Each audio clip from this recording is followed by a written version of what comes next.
For the past 300 years, the Islip Town Clerk has been recording and preserving the story of the people of Islip Town and of its hamlets and villages. Along with the duty of the town clerk to record and preserve records, there is a requirement to interpret these records and documents and make them available to the public. That duty falls to the Islip Town historian.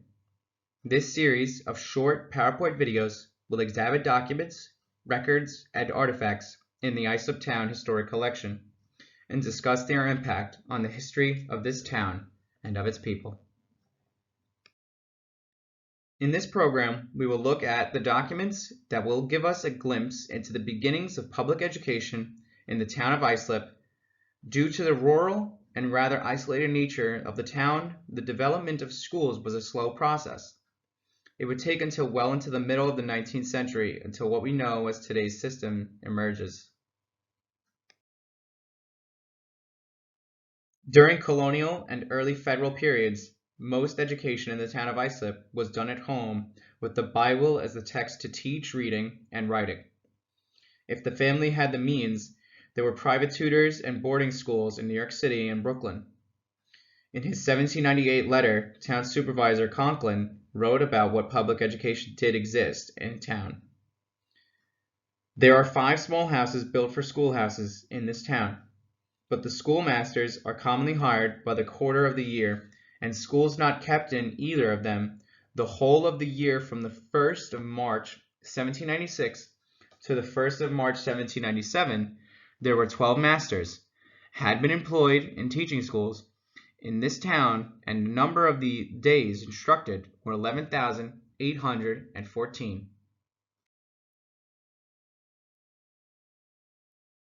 To understand the background of this certificate, we must venture back to the late 18th century. In 1795, Governor George Clinton addressed the legislature urging them to enact a law to fund public education. A law was passed to send funds to the counties to be distributed to the towns for the benefit and improvement of local schools. Under this law, Islip Town elected a commissioner of schools at the 1797 town meeting.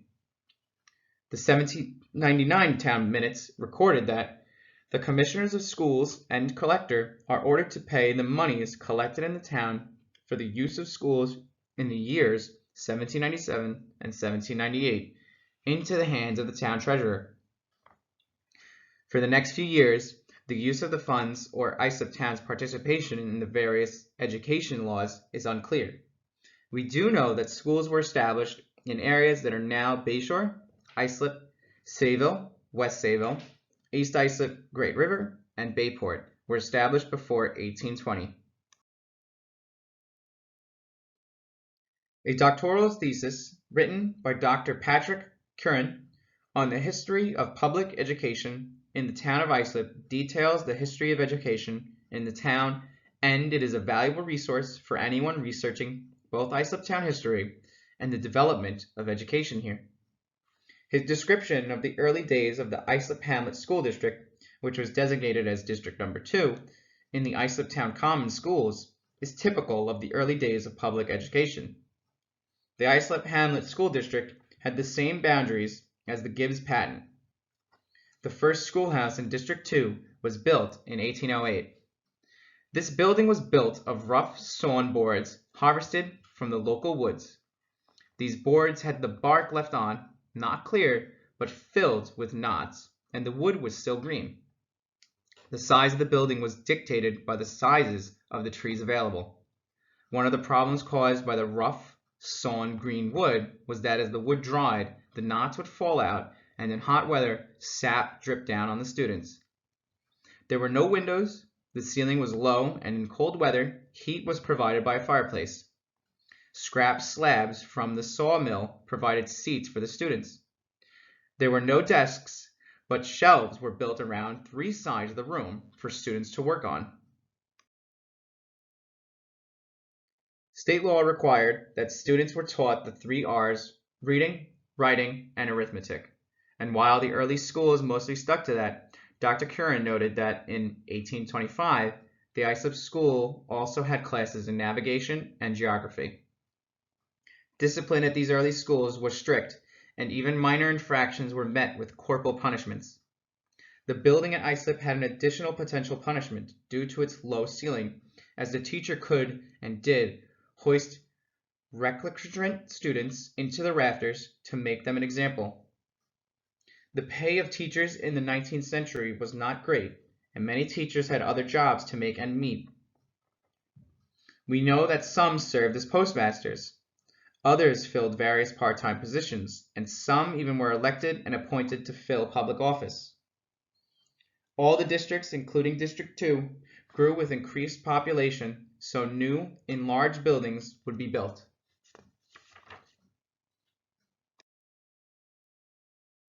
In 1812, the state of New York decided to improve and establish public schools in the state. That year, a law was passed to establish common schools. The common school district is the oldest type of school in the state. So just what is a common school? It is a school district that does not have the legal authority to operate a high school.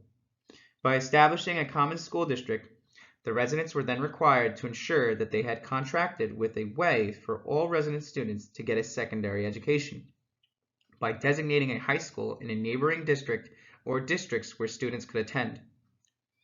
A common school went up to the 8th grade. The district had to have a board of trustees of from 1 to 3 with a term of 3 years, and the composition and size was subject to the will of the voters at any annual meeting. A common school was required to teach reading, writing, and arithmetic. The common school law is still on the books as Section 1602 of the New York State Education Law.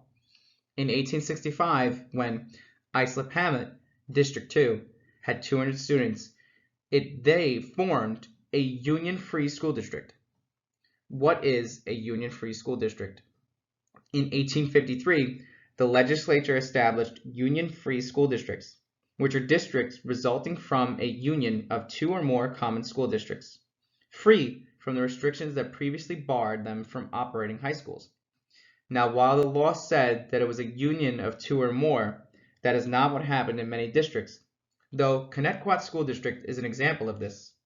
Since the law envisioned districts merging to form this new type of district, the board was expanded to be from 3 to 9 members serving 3, 4, or 5 years. And like the common school, the voters in the district can change the size of the board within these limits. The union-free school district is found in Section 1702 from 1703 of the Education Law. This is a certificate issued in 1860 to a 17-year-old Alice Hulse, position of a beginning school teacher. This certificate was donated by Vern Whitlock to the Islip Town Historic Collection. It certifies that Alice has qualified as a 3rd grade teacher. That designation was her level of competence and not the grade she was to teach.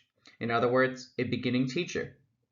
There was also a 2nd grade and 1st grade certificate in that early system.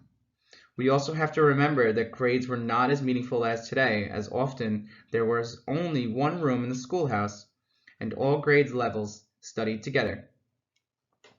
Sadly, the ink on the document is too faint to read here, so we have filled in the blanks for you.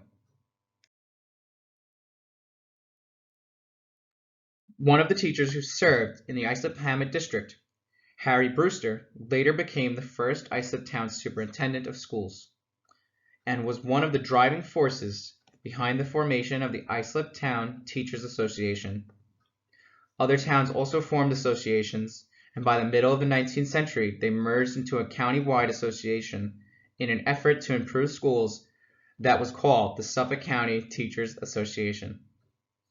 The major purpose of the organization were to increase the professionalism of teachers in the county, improve the schools themselves, and to raise the compensation received by teachers. One of the driving forces behind the county-wide movement was the superintendent of county schools, William Nicol, the 7th patentee. In the historic collection of the Town of Islip, there is a copy of the report of the proceedings of the Suffolk County Teachers Association's October 1857 meeting.